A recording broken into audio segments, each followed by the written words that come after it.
আর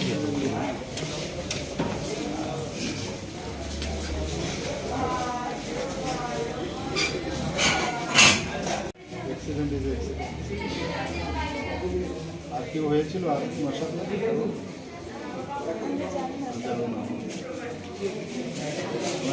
আছে, কোনো অসুবিধা হচ্ছে না, ব্যথাটা তো হচ্ছেই তো, ঠিক হয়ে যাবে। না না, ও ঠিক হয়ে যাবে, কারণ কি অর্থোপেডিশিয়ান দেওয়া হয়েছে।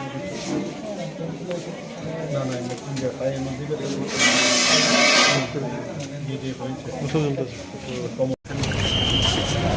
কালকে যে সোনু নিগম যে বিখ্যাত গায়ক আমাদের, সে প্রোগ্রাম হয়েছে, সেই প্রোগ্রামে ওই যে মাচাটা ছিল, সেই মাচা থেকে হঠাৎ করে ভেঙে 2-3 জন যারা সাংবাদিকরা ছিল, তো ওরা কিছুটা ইনজিওর্ড হয়েছে, মাইনর। তো একজনের একটু বেশি ছিল, তাও আমি এসে দেখলাম।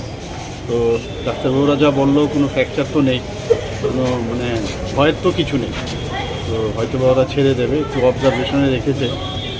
অর্থোপেডিক সাইড যারা ক্লিয়ারেন্স পেয়ে গেছে, মেডিসিন সাইডেও ক্লিয়ারেন্স পেয়েছে, তো ভালোই আছে। আমি বলেছি কোনো সমস্যা যদি কোনো বিষয়ে যদি থাকে সেটা আমাদের গোচরে আনবে।